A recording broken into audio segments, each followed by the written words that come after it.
Deer রান্নাঘরে আজকে নিয়ে আসলাম নদীর পাঙাশ মাছ।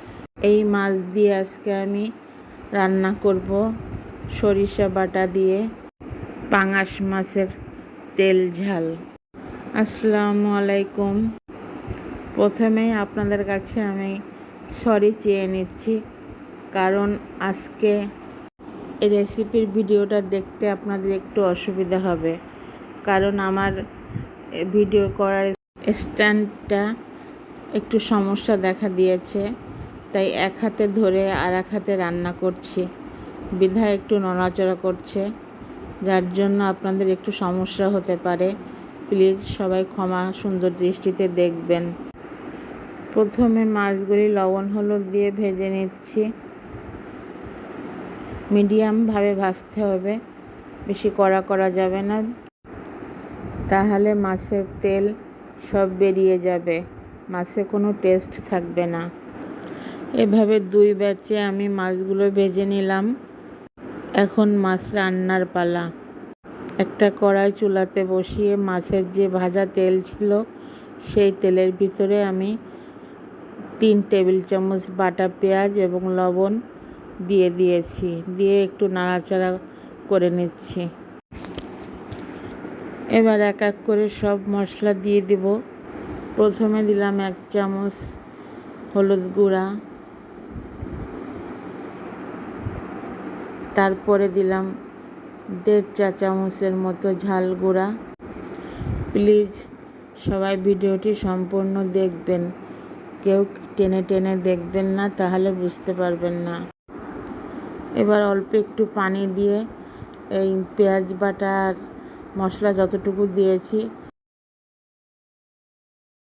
তারপরে বাকি মশলাগুলো দিয়ে দিব। জিরা বাটা 1 চামচ, রসুন বাটা সামান্য 1/2 চামচ। আমি যদিও খুন্তি দিয়ে দিয়েছি, কিন্তু আমি আন্দাজ করে দিয়েছি যে চামচের পরিমাণেই হবে। এবং সরিষা বাটা 2 চা চামচ, বেশি দেওয়া যাবে না, তাহলে তিতা হয়ে যাবে। এক হাতে ক্যামেরা, এক হাতে খুন্তি, একটু সমস্যা আমারও হচ্ছে, জানি আপনাদেরও হবে, প্লিজ একটু মানিয়ে নেবেন। এবার আমি সব মশলা একসাথে ভালো করে কষিয়ে নেব। আজকে যারা প্রথম আমার ভিডিওটা দেখছেন, প্লিজ তাদেরকে অনুরোধ করছি একটি করে সাবস্ক্রাইব করে পাশের বেল ঘন্টিটা বাজিয়ে দিবেন, আর একটি করে লাইক দিবেন এবং সুন্দর সুন্দর কমেন্টস করবেন প্লিজ। আর আমার যারা পুরাতন বন্ধুরা সাবস্ক্রাইব অলরেডি করে দিয়েছেন, তাদেরকে অসংখ্য অসংখ্য ধন্যবাদ। তারা একটি করে লাইক দিয়ে সম্পূর্ণ ভিডিওটি দেখবেন এবং সুন্দর সুন্দর কমেন্টস করবেন, যাতে আমি ভিডিও দিতে উৎসাহ পাই এবং চ্যানেলটাও যেন সামনের দিকে এগিয়ে যেতে পারে, এই কামনাই আপনাদের কাছে করছি। আপনাদের সাথে কথা বলতে বলতে আমার মশলাটা কষানো হয়ে গিয়েছে।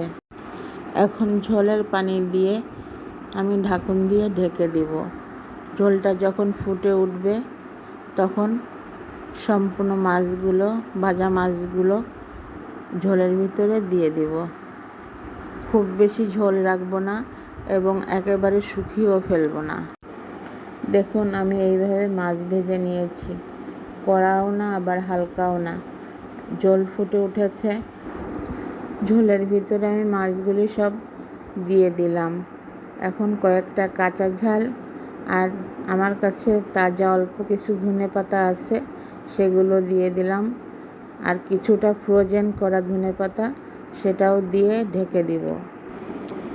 সরিষা বাটা দিয়ে এভাবে পাঙাশ মাছ রান্না করে খেয়ে দেখবেন, গরম ভাতের সাথে খেতে খুবই ভালো লাগবে।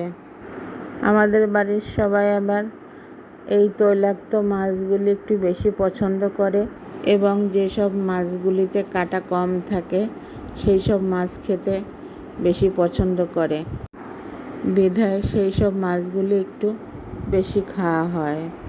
আমি তরকারির ভিতরে ফ্রোজেন ধনেপাতা দিয়ে ঢেকে দিলাম। এবার আবার ঢাকনা উঁচু করে দিয়ে একটু হালকাভাবে কড়াইয়ের তলা ঘেঁষে নেড়ে দিলাম। বেশি জোরে নাড়াচাড়া করা যাবে না, তাহলে মাছ ভেঙে যাবে। সরিষা বাটা দিয়ে আমার পাঙাশ মাছের তেল ঝাল রান্না একেবারে শেষ পর্যায়ে চলে আসছে।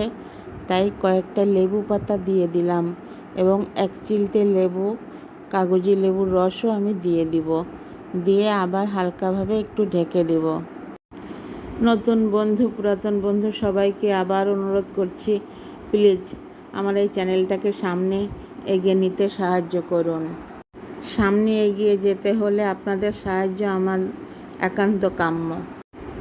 এবার আমি রেসিপির ভিতরে এক চিলতে কাগজি লেবুর রস দিয়ে দিচ্ছি। দিয়ে চুলাটা একদম লো ফ্লেমে দিয়ে ঢাকুনটা আগলা করে একটু ফাঁকা করে দিব। একদম পারফেক্টভাবে রেডি হয়ে গেল আমার সরিষা বাটা দিয়ে পাঙাশ মাছের তেল ঝাল রেসিপি। এতক্ষণ যারা ভিডিওটি সম্পূর্ণ দেখলেন ধৈর্য সহকারে, তাদেরকে জানাই অসংখ্য অসংখ্য ধন্যবাদ।